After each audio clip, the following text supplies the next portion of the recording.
Baik, assalamualaikum warahmatullahi wabarakatuh. Selamat siang dan salam sejahtera untuk kita semuanya. Perkenalkan, nama saya Suhardi. Saya mahasiswa jurusan Pendidikan Bahasa Indonesia tahun 2003. Di sini saya akan membuat video tutorial cara penggunaan SPSS untuk menguji validitas dan juga reliabilitas. Nah, sebelumnya video ini untuk memenuhi salah satu tugas mata kuliah saya, yaitu mata kuliah statistik yang diampu oleh ibu dosen saya. Itu ibu dosen Prihatin Ningsih Sagala, SPD MSI. Nah, di sini saya akan membuat tutor cara yang pertama dulu, penggunaan uji validitas dan juga reliabilitas. Sebelum itu kita harus tahu dulu apa sih yang disebut dengan uji validitas dan juga reliabilitas. Uji validitas itu adalah uji suatu ukuran yang menunjukkan tingkat-tingkat kevaliditan atau keabsahan suatu instrumen ya. Sedangkan reliabilitas itu untuk menguji keadaan suatu instrumen penelitian, suatu kuesioner dikatakan andai jika jawaban seseorang itu terhadap pertanyaan adalah konsisten atau stabil dari waktu ke waktu. Nah, untuk persyaratannya untuk uji validitas itu yang pertama membandingkan nilai R hitung dengan R tabel. Nah, nanti saya akan jelaskan juga yang di mana itu R hitung dan juga di mana itu R tabel. Kedua itu nilai signifikan. Untuk nilai signifikannya itu harus lebih kecil dari 0,05.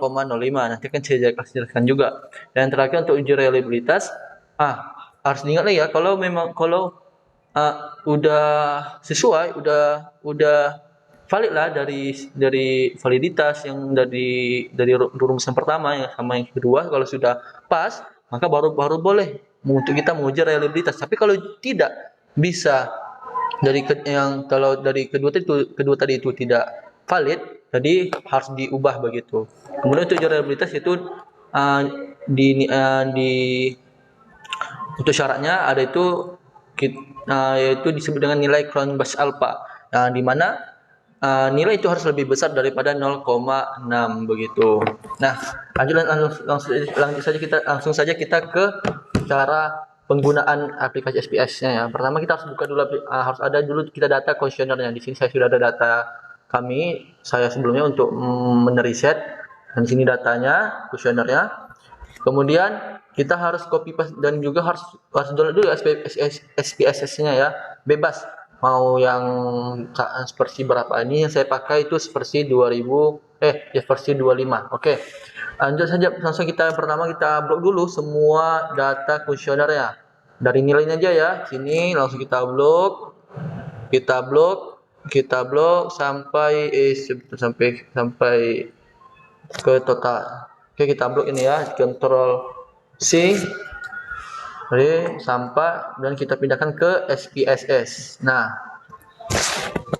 kita tekan ini, baru kita kontrol. Oke, jika sudah,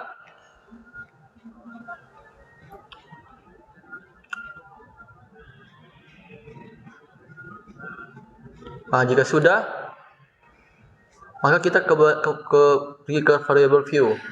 Kita ubah nama-namanya ini menjadi var, karena ini kan banyak kan, jadi ada 8, 9, 10, 11. Jadi kita ubah menjadi var, sebentar ya. Oh ya, maaf sebelumnya, ketika kita buat uji validitas ini, kita harus ada 3 komponen item dulu. Yang pertama itu aplikasinya, kemudian data kuesionernya yaitu ini, dan juga nilai tabel. Nilai tabel itu ini ya, nilai tabelnya itu ini. Untuk menguji banding nanti mengenai uji validitas itu nilai R dengan juga nilai tabel. Untuk nilai R nanti itulah nilai yang kita hitung, dan untuk nilai tabel ini adalah nilai tabelnya. Boleh nampak kan? Nah, ini nilai tabel, nilai R produk tabel. Nah, ini akan kita bandingkan nanti. Oke. Lanjut, kita kemudian ke bagian Oke, izin sebelumnya. Oke, kita ubah tadi. Oke, kita ralat lagi, kita ubah namanya menjadi define ini. Kita buat nama jadi var 00 dan di replace weight-nya itu kita buat P. Kemudian kita replace A. Oke, sudah. Kalau sudah sebegini, langsung kita kembali ke data view. Lalu kita ketik analyze, kemudian masuk ke correct, ke behavior, dan kita pindahkan semua datanya. Bentar ya. Kita blok Ctrl A, lalu kita pindahkan, dan ini harus kita centang ya, semuanya kita centang, kita oke. Nah, sekarang sudah nampak kan semua data-data, sudah nampak data-data untuk kita uji mengenai uji validitas tadi. Baik, kemudian lanjut kita ke kita terapkan rumus tadi, yaitu yang pertama apa tadi? Untuk menguji validitas yaitu membandingkan nilai R hitung dengan R tabel. Nah, untuk ini berarti kita harus panduan dulu mana R tabel yang mau kita bandingkan. Nah, ini dia. Karena kan tadi kan ada 40 responden kan? Berarti di 40 responden ini ada di taraf kita ambil di 5%, yaitu 0,312. Nah, ini ingat ya, berarti 0,312. Oke, 0,312. Kita lihat di data SPPS kita. Nah, ini ada percent correction untuk nilai P yang pertama, dan juga ada signifikan, yang ini akan kita uji juga untuk yang ujian kedua di validitas. Kita lihat paling ujungnya. Tadi untuk di bagian di sesuai tabel tadi untuk nilainya itu 0,3112. Berarti kalau di persen yang pertama itu 0,939. Jadi jelas ya, berarti yang untuk P yang pertama itu besar, lebih besar nilainya daripada 0,312. Berarti jelas bahwasanya data yang pertama itu untuk yang P yang pertama itu valid ya.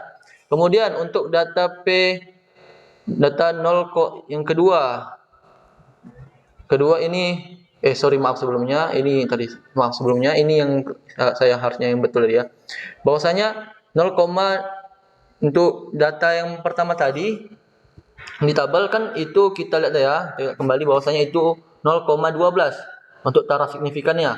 Nah, berarti harus lebih besar kita cari. Kalau memang lebih besar berarti signifikan. Oke, kita lihat ya dari hasil tadi. Nah, untuk yang di total di taraf signifikan itu 0,939. Nah, jadi lebih besar dari tabel tadi, dari nilai tabel R. Jadi tabel hitung yang ada yang pada P01 itu 0,939, berarti lebih besar daripada nilai tabel yang ada daripada nilai tabel yaitu 0,312. Berarti valid untuk yang P01. Kemudian kita cek yang nomor 2. Nomor 2 0,39 juga. Kita lihat juga di bagian nomor 3. Di nomor 3 itu 0,912. Berarti lebih besar juga daripada nilai double yaitu 0,312. Berarti jelas untuk yang nomor 3 itu valid juga. Dan kita cek keseluruhan. Kalau memang semuanya tak valid, berarti data kita ini kalau semua itu pas, berarti lebih besar dari data tabel, berarti disebut nilai kita ini disebut dengan valid. Data kita ini disebut dengan valid. Oke, kemudian masuk kita nilai signifikan. Apa syarat signifikan tadi? Signifikan tadi bahwasanya nilai signifikan itu lebih kecil daripada 0,05%. Ya, harus lihat ya saudara ya. Harus kita lihat bahwasanya memang di sini tadi kan dijelaskan bahwa 0,05%. Itu untuk nilai signifikan. Oke, kita lihat yang pertama di P nomor 1. Di sini dijelaskan, di sini tercatat bahwasanya dalam totalnya itu 0,000. Otomatis itu lebih besar dari itu masih lebih kecil berarti daripada 0,05, berarti valid.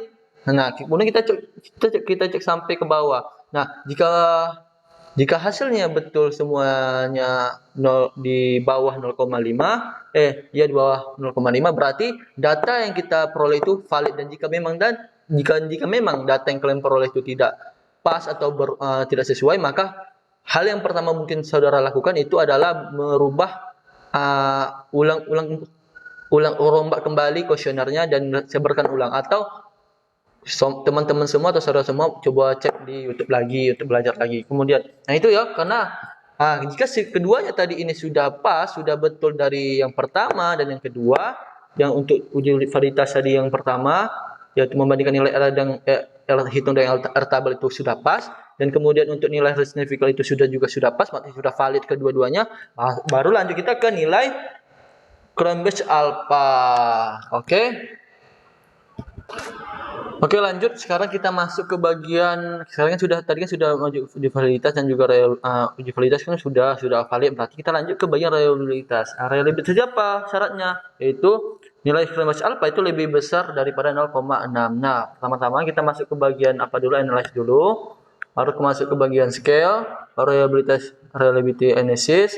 Nah, ini semuanya kita masukin. Kecuali yang nomor 14 ini kan nilai total. Jadi kita kontrol A dulu. Kontrol A. Bentar ya.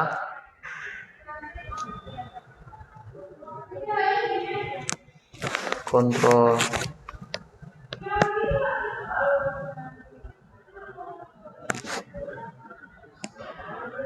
Oke, baru kemudian kita kontrol A ya, yang ini semua kontrol A.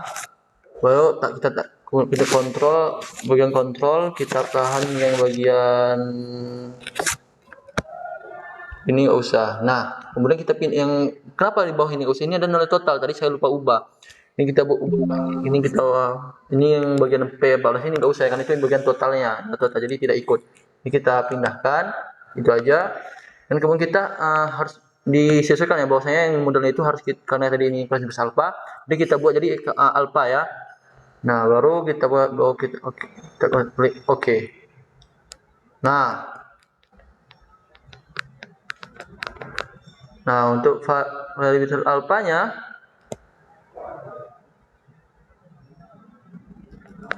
nah, di sini sudah nampak ya bahwasanya reliability statistiknya Columbus alpha itu 0,832. Nah, kita kembali lagi ke syarat yang tadi. Syarat yang tadi kan di Columbus alpha nilai Columbus alpha itu harus lebih besar daripada 0,6. Nah, di sini nilai Columbus alphanya ada 0,832. Nah, jadi jadi jelas ya bahwasanya nilai dari Columbus alpha lebih di data kuesioner kita itu valid karena lebih besar daripada